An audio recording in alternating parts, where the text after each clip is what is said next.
नमस्कार साथियों, आपका स्वागत है आपके अपनी यूट्यूब चैनल स्मार्ट्स में।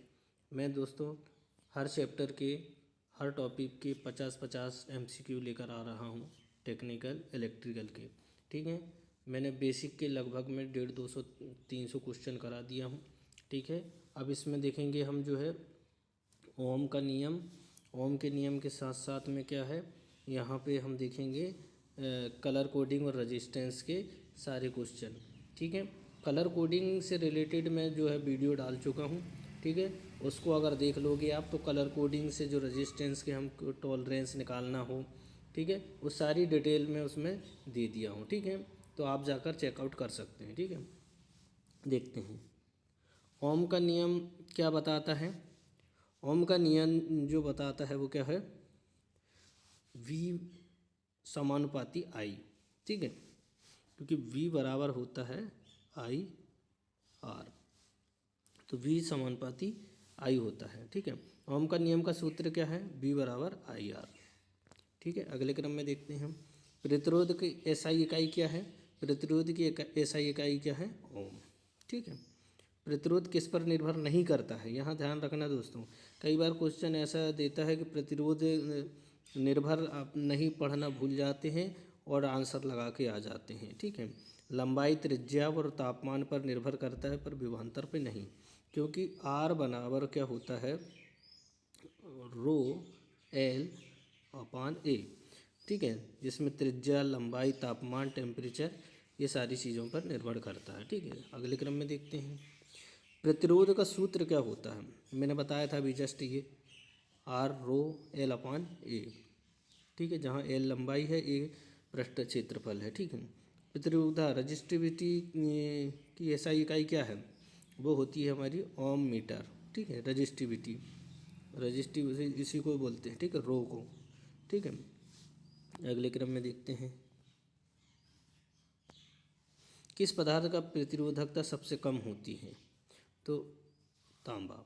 ठीक है, प्रतिरोधकता कम होती है क्योंकि चालकता अधिक होती है, इसके कारण प्रतिरोधकता कम होती है। चालक की लंबाई बढ़ाने पर प्रतिरोध क्या होगा, C बढ़ता है, प्रतिरोध बढ़ता है। ठीक है, अगले क्रम में देखते हैं चालक की त्रिज्या बढ़ाने पर प्रतिरोध क्या होगा, त्रिज्या बढ़ाने पर घटेगा, क्योंकि देखो चालकता की त्रिज्या बढ़ाने पर प्रतिरोध क्या होगा। जैसे ये यहाँ पे मैंने R row L upon A, ये क्षेत्रफल है। क्षेत्रफल को हम किस तरीके से लिखते हैं, पाई R स्क्वायर। ठीक है, तो जो पाई R स्क्वायर हो गया। ठीक है, क्योंकि सर्कुलर फॉर्म में होता है ना हमारा कंडक्टर। ठीक है, तो ये आ जाएगा हमारा आंसर। तो क्या आ जाएगा, हाँ घटता है। प्रतिरोध त्रिज्या के किस पर निर्भर करता है, तो 1/r स्क्वायर। ये मैंने बताया था ना, ये ऊपर L है, इसको 1 मान लो तो R नीचे है, R स्क्वायर पर निर्भर करता है। ठीक है, तापमान बढ़ाने पर धातुओं का प्रतिरोध क्या होता है, बढ़ता है। जो धातुएं जो होती हैं धनात्मक टेम्परेचर कोफिशिएंट होती हैं, मतलब धनात्मक होती हैं। ठीक है, मतलब प्रतिरोध बढ़ेगा तो तापमान बढ़ेगा तो प्रतिरोध भी बढ़ेगा। अर्धचालक में तापमान बढ़ने पर प्रतिरोध क्या होता है, घटता है। ये चीज़ ध्यान रखना। ताप गुणांक किसे कहते हैं, प्रतिरोध में प्रति डिग्री परिवर्तन को हम ताप गुणांक कहते हैं। ताप गुणांक की इकाई क्या है, डिग्री सेल्सियस होती है। ठीक है, 1 डिग्री सेल्सियस, सॉरी। ठीक है, 1 degree Celsius upon degree Celsius होती है। ठीक है, डिग्री सेल्सियस नहीं। ठीक है, अपॉन डिग्री सेल्सियस में प्रति सेल्सियस भी कह सकते हैं। यहाँ ऊपर एक भी नहीं रहता और प्रति सेल्सियस देता तो ये भी हमारा आंसर सही था। ठीक है, अगले क्रम में देखते हैं सुपर कंडक्टर में प्रतिरोध होता है, शून्य होता है। सुपर कंडक्टर मतलब सबसे अच्छा चालक होगा तो प्रतिरोध उसमें नई के बराबर में होता है, मतलब शून्य होगा। ठीक है, कार्बन रेजिस्टेंस किस प्रकार का होता है, वो होता है कुचालक, नहीं कुचालक नहीं, अर्धचालक। कार्बन रजिस्टर जो होता है वो कैसा है, अर्धचालक के रूप में होता है। ठीक है, प्रतिरोध रंग कोड में पहला रंग क्या होता है, ठीक है, पहला रंग होता है, पहला रंग क्या होता है, पहला अंक। ठीक है, इसमें देखो जो कलर कोडिंग होती है उसका जो फुल फॉर्म होता है हम उसको इस तरीके से निकालते हैं। ठीक है, B Roy, great Britain, very good, Y, ये पी से आ जाए black, brown, red, orange, yellow, green, volatile, नहीं ब्राउन, वॉलेटाइल, ठीक है, गोल्ड और वाइट, ठीक है। इस तरीके से ये होता है, ठीक है। इसकी टॉलरेंस वगैरह होती है, जो भी होती है वो सारी चीज़ें डिटेल में मैंने इसके पहले वीडियो में डाल दिया हूँ। कलर कोडिंग से रिलेटेड रेजिस्टेंस की पूरी सारी चीज़ें उसमें आप देख लोगे। अगर 4 चीज़ें दी होंगी तो किस तरीके से इसकी कलर कोडिंग निकालते हैं सारी डिटेल दे दिया हूँ, ठीक है। आप उसको जाके चेकआउट कर सकते हैं।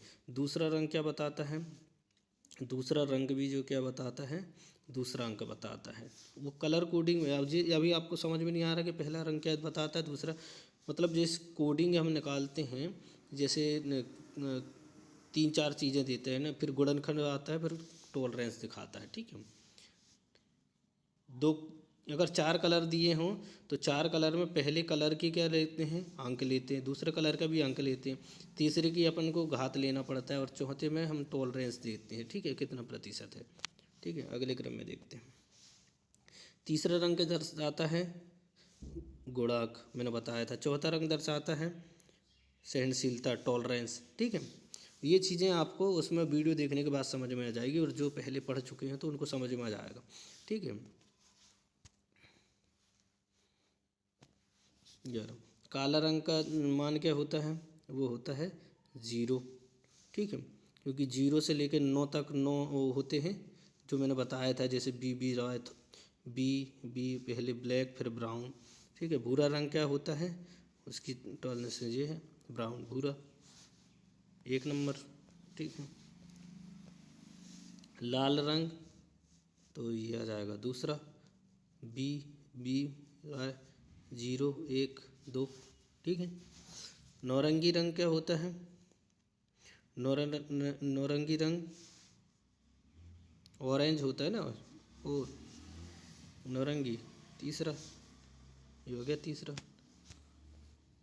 चौथा पीला रंग येलो, ठीक है। इसका देखो BROY, येलो रंग क्या होता है, चौथा होता है, चौथे नंबर में, क्यों 0 से होगा 1 2 3 ये 4, ठीक है। हरा रंग दर्शाता है, अब इसके बाद में GB लिख लो तो हो जाएगा कितना, छठवा,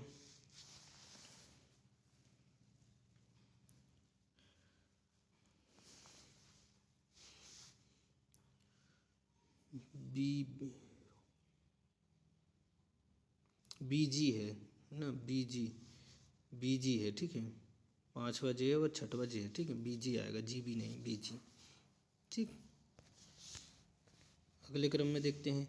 नीला रंग जो होता है वो 8वें रंग में होता है। बैगनी रंग होता है वो होता है कितने में, 7वें रंग में। यहाँ देखो मैं आपको बता देता हूँ, बी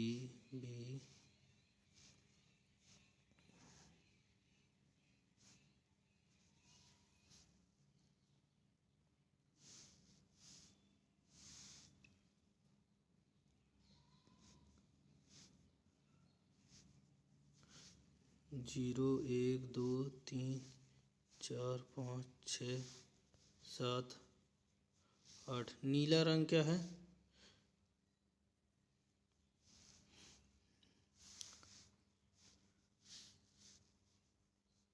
यहाँ B आएगा, BG है ना।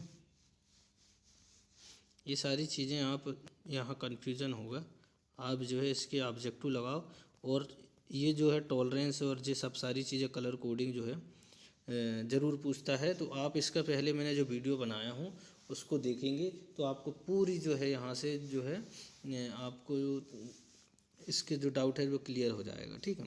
नीला रंग क्या होता है, नीला रंग जो है 8वें नंबर में होता है। बैगनी रंग क्या होता है, 7वें रंग में। धूसर रंग होता है 9वें नंबर में। सफ़ेद रंग होता है 9वें नंबर में। धूसर सफ़ेद उसी को बोलते हैं, ठीक है। सुनहरे रंग की टॉलरेंस ये होता है प्रतिशत में। टॉलरेंस जो चौथा अंक पूछते थे मैंने बताया था, 1 2 3, पहले में न अंक, दूसरे में अंक, तीसरा में घात, और चौथे में टॉलरेंस। तो ये होता है सुनहरा, ठीक है। सुनहरे रंगों को क्या करते हैं, 5% में, चांदी को करते हैं 10% में, ठीक है। और 20% अगर टॉलरेंस आएगी तो ये समझ लो रंगहीन आती है, ठीक है, रंगहीन, ठीक है। इस चीज़ को देख लेना आप। बिना चौथा रंग मतलब रंगहीन मतलब बिना चौथा रंग, तो ये परसेंटेज 20, ठीक है, टॉलरेंस। प्रतिरोध का व्युत्क्रम क्या कहलाता है? प्रतिरोध का व्युत्क्रम क्या कहलाता है? चालकता। अगले क्रम में देखते हैं, चालकता का प्रतीक क्या है? चालकता का प्रतीक है ये नो। चालक की लंबाई दुगनी पर प्रतिरोध क्या हो जाएगा?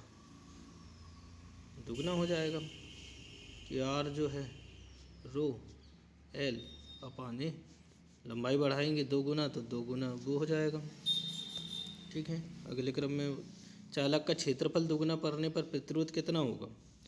वो हो जाएगा आधा, क्योंकि देखो आर रो एल अपान ए ये व्युत्क्रम होता है कि नहीं, दुगना बढ़ाएंगे तो आधा हो जाएगा, ठीक है।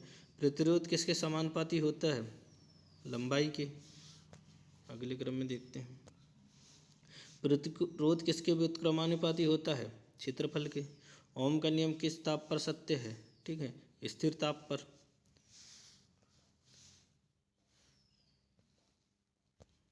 धातुओं का ताप गुणांक होता है धनात्मक।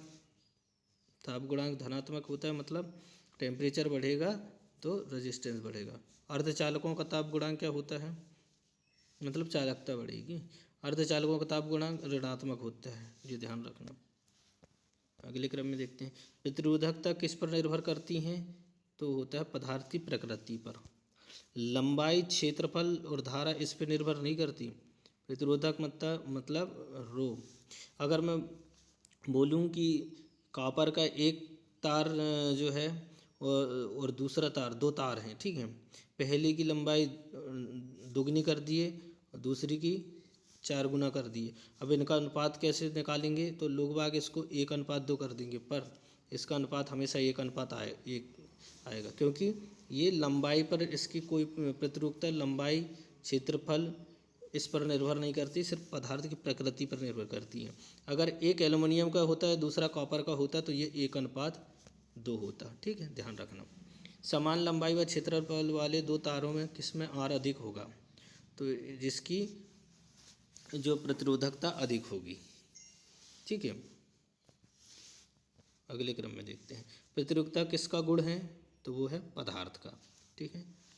चांदी की प्रतिरोधकता होती है वो बहुत कम होती है, ठीक है। अगले क्रम में देखते हैं, नाइक्रोम का उपयोग हीटर में क्यों किया जाता है? क्योंकि ये जो है अधिक प्रतिरोधकता अधिक होती है। ओम का नियम किस पर लागू नहीं होता है?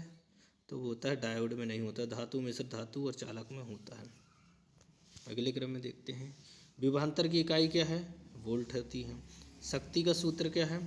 वो है सभी P बराबर आई आर, P बराबर आई स्क्वायर आर, P बराबर V बटे आर, ठीक है। तो ये 50 प्रश्न हो गए दोस्तों, ठीक है। इसके बाद में 50 प्रश्न और मैं लेकर आऊँगा, ठीक है।